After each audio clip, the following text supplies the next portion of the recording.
Hello बच्चों, welcome to class. आपका platform में आपका स्वागत है। बिना देर के बाद से क्लास को स्टार्ट करते हैं। तो आज का जो क्लास होने वाला है अप्लाइड फिजिक्स 2 जो वेव मोशन का थर्ड लेक्चर होने वाला है।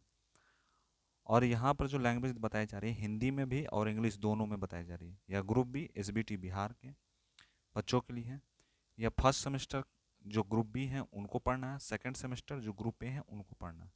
ठीक है, तो चलिए आज के क्लास को स्टार्ट करते हैं। चैनल पर नया, चैनल को जरूर सब्सक्राइब कीजिए। दोस्तों तक जरूर शेयर करना ना भूलें। देखिए, आज पढ़ना है relationship between frequency and time period. Frequency और टाइम पीरियड के बीच में क्या रिलेशन है, मैंने आवर्ती और समय अवधि के बीच में संबंध को बताना। जैसे फ्रीक्वेंसी यहाँ दिया हुआ, फ्रीक्वेंसी का मतलब क्या होता है, 1 बटा टाइम पीरियड। यानी 1 बटा पीरियड यानी टाइम पीरियड क्या हुआ। पीरियड टी को 1 बटा फ्रीक्वेंसी दो तरह से हम लोग यहाँ पर लिख सकते हैं। ठीक है, दो तरह से हम लोग यहाँ पर लिख सकते हैं। या 1 बटा टाइम लिख सकते हैं, या 1/f। किसका होगा 1/f? पीरियड का होगा। टाइम की बात किया जाए तो फ्रीक्वेंसी में होगा। ठीक है, अब बात करते हैं कि इसमें एग्जाम्पल क्या होगा। देखिए, एग्जाम्पल में बात करें कि I can be travelled basket. एक बास्केट बॉल लेते हैं जो 2 टाइम्स इन 1 सेकंड, 1 सेकंड में 2 टाइम्स मतलब व्हाट इज द पीरियड। तो 1/2 करेंगे, 1/2 ऑफ सेकंड। 1 सेकंड तो पीरियड कितना आएगा, 0.5। जब किसी का अगर निकालना होगा समय टाइम सेकंड, तो इस तरह से हम निकाल सकते हैं। I am the period to, अगर आई ब्लैंकर है 3/10 दिया है सेकंड, तो व्हाट इज द फ्रीक्वेंसी, तो 1/बाय फ्रीक्वेंसी निकालना हो तो इस फार्मूला बनेगा, टाइम पीरियड निकालना हो तो इस फार्मूला बनेगा। ठीक है, ये दोनों फार्मूला आपको याद रखना होगा। अब बात करते हैं वेव मोशन होता क्या है। तो वेव मोशन का मतलब होता है the distance travel by the wave per unit time, यानी प्रति इकाई समय में एक तरंग द्वारा तय की गई दूरी ही वेव वेलोसिटी कहलाता है, यानी तरंग वेग कहलाता है। फार्मूला की बात किया जाए तो क्या होता है, लेमडा भी बराबर एफ इंटू लेमडा, यानी लेमडा लेमडा भी बराबर एफ इंटू, यानी तरंग की गणना को दिखाएंगे। यहाँ पे आपको डायग्राम के थ्रू, यानी यह एक एस वेव है, यह क्या है, फोकस है, यहाँ क्या है, पी वेव है। अब यहाँ से यहाँ तक तरंग इस तरह से घूम रही है, ऊपर नीचे इस तरह से तरंग हो रही है। यहाँ पर आपको दिखा रहे हैं जिसमें इनर कोर एक है, यह आउटर कोर है, और यह जो है एस शेप्ड का वेव है, रिफ्रैक्टिव वेव है और पी वेव है। यही आपको यहाँ पर दिख रहा होगा। अब बात करते हैं लॉन्गिट्यूडनल वेव क्या है, अनुदैर्ध्य तरंग क्या होता है। अनुदैर्ध्य तरंग का मतलब होता है the wave in which particles of the medium oscillated parallel to the direction of propagation of wave is called longitudinal wave, यानी वह तरंग जिसमें माध्यम के कण तरंग के प्रसार में दिशा के समांतर झूलते हैं, वह अनुदैर्ध्य तरंग कहलाता है। यानी यहाँ पर देखिए, यह वेव लेंथ, लॉन्गिट्यूडनल वेव यही होता है, यानी जो दिशा के समांतर में जो भी बन रहा है तरंग, वही कहलाता है तरंग दैर्ध्य। अब बात करते हैं कंप्रीजन, जिसका मतलब होता है संपीड़न। संपीड़न का मतलब क्या होता है, यानी देखिए यहाँ पर क्या दिखा रहा है कि a region is the longitudinal wave where the particles are closest together. एक अनुदैर्ध्य तरंग में एक क्षेत्र जहाँ कण एक साथ सबसे करीब हो। जैसे यहाँ पर कंपैरिजन देखिए, यहाँ पर क्या है, एक साथ है, यहाँ पर क्या है, कुछ दूरी है, यहाँ पर एक साथ है, यहाँ दूरी है, यहाँ एक साथ है, यहाँ पर दूरी। जो दूरी दूरी है उसको कहते हैं रिफ्रैक्शन। और जो यहाँ पर देखिए एक साथ मिला हुआ कंपैरिजन टाइप का एक साथ मिला हुआ, तो इसको कहते हैं कंपैरिजन यानी संपीड़न कहते हैं। ठीक है,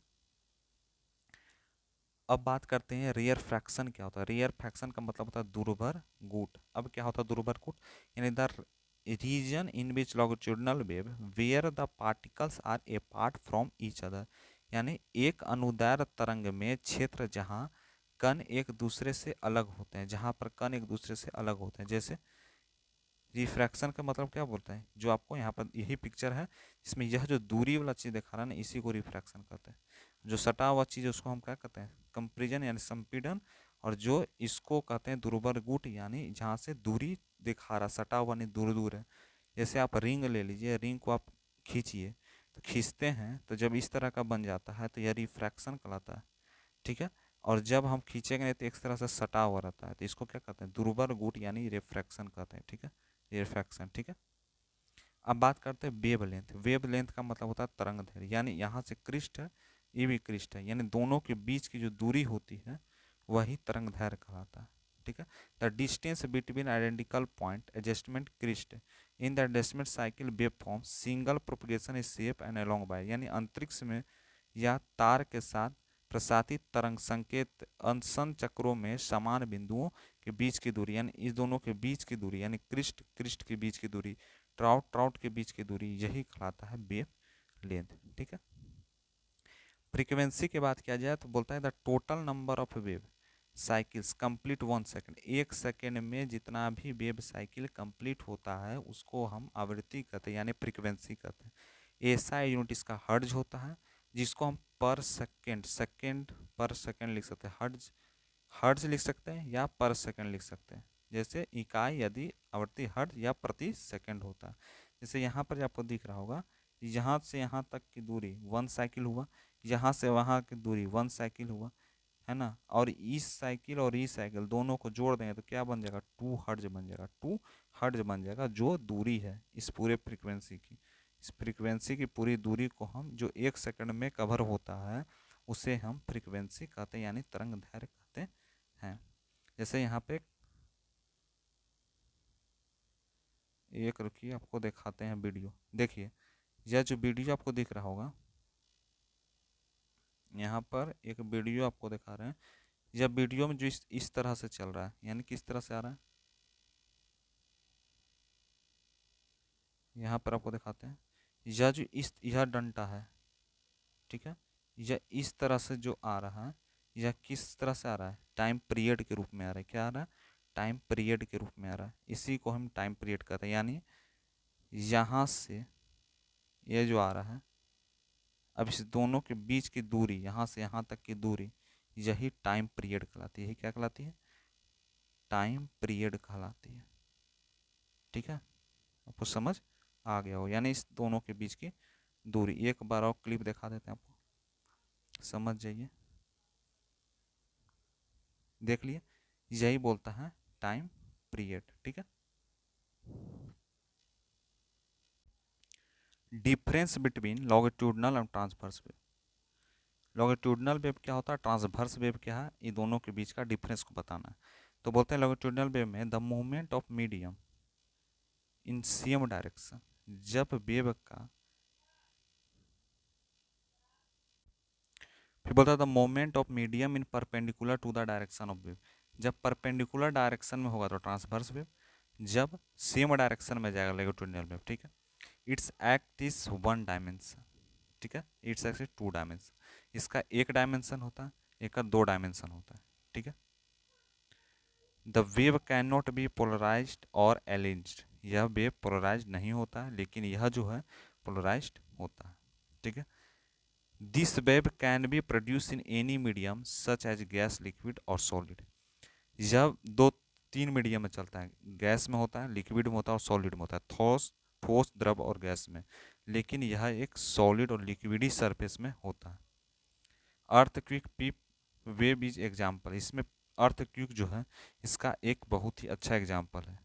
और अर्थक्विक एस वेव जो है इसका एग्जाम्पल, किसका, ट्रांसवर्स वेव का। It is made of refraction and compression, यह रिफ्रैक्शन होता है और कंप्रीजन। और it is made of trough and crest, यह किस में मेड होता है, ट्राउट एंड क्रिस्ट में। ठीक है, यही बात यहाँ पर बोला जा रहा है। अब बात करना है कि साउंड वेव क्या है, यानी ध्वनि तरंग होता क्या है। ध्वनि तरंग का मतलब होता है कि sound in the form of energy, ऊर्जा का एक स्रोत होता है, which produce is sensation of hearing, यह जो सेंसेशन ऑफ हियरिंग प्रोड्यूस करने का काम करता है। ध्वनि ऊर्जा का एक रूप है जो अंदर सुनने की अनुभूति उत्पन्न करता है। जैसे में sound is produce vibration in the body, शरीर कंपन के कारण ध्वनि उत्पन्न होता है, यानी जब शरीर कंपन होगा तो ध्वनि उत्पन्न होता है। Sound required medium from its propagation, यानी ध्वनि के निर्माण के लिए आवश्यक माध्यम की आवश्यकता होती है। Sounds wave of mechanical longitudinal wave, यानी ध्वनि तरंग यांत्रिक अनुदैर्ध्य तरंग होता है, और साउंड वेव फ्रीक्वेंसी 20 हर्ट्ज होती है। डायग्राम के थ्रू अगर समझना है तो यह जैसे यहाँ पर एक माइक है, यहाँ पर क्या है, हम क्या किए, कुछ आवाज़ दिए। तो जब हम आवाज़ देते हैं तो डायरेक्शन ऑफ साउंड वेव किस तरह से करता है, फ्लो फ्लो जो यहाँ पर करता है, यहाँ पर दिया हुआ किस तरह से फ्लो करता है, डायरेक्शन ऑफ साउंड में सीधे ट्रेवल कर रहा है। ठीक है। यह दोनों के बीच में सटा हुआ है यानी कंपैरिजन हो रहा है, और इस दोनों के बीच में जब दूरी हटा हुआ रहता है तो इसको रिफ्रैक्शन कहते हैं। यह जो वेवलेंथ बनता है इस दोनों की दूरी को वेवलेंथ कहते हैं, और इसको ऊपर वाले को क्रिस्ट, नीचे वाले को ट्राउट कहते हैं। दोनों के बीच की दूरी की बात किया जाए इसको एम्पलीट्यूड का। जितना चीज़ आपको बताया गया वह इस डायग्राम में आपको सब चीज़ पता चल गया होगा, ठीक है। प्रॉपर्टीज ऑफ साउंड वेव का क्या प्रॉपर्टी होता है, तो बोलता है कि दे कैनोट ट्रेवल इन वैक्यूम, यानी खाली पानी में यात्रा नहीं करता, यानी खाली जगह में, ठीक है। दीज आर लॉन्गिट्यूडिनल वेव, यह एक अनुदैर्ध्य लहर होता है। दे show phenomena of reflection refraction, यह इंटरफ्रैक्शन, यह प्रतिबिंब अपवर्तन और इंटरफेरेंस की घटना को यह दिखाता है। यह एयर में 0 डिग्री ट्रेवल करता है और जिसकी स्पीड 232 मीटर पर सेकेंड होती है। बात करें speed of sound in solid and minimum in gas, यानी जब स्पीड ऑफ साउंड सॉलिड में मैक्सिमम होता है और गैस में मिनिमम होता है, यानी भी जो है सॉलिड जो है ग्रेटर देन किससे होता है, भी लिक्विड से, और भी लिक्विड जो है ग्रेटर देन किससे होता है, भी गैस से।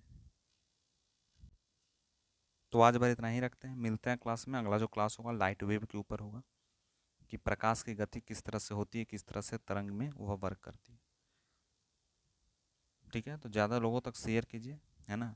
चैनल पर नए हो चैनल को जरूर सब्सक्राइब कर लीजिए, ठीक है। मिलते हैं क्लास में, थैंक यू।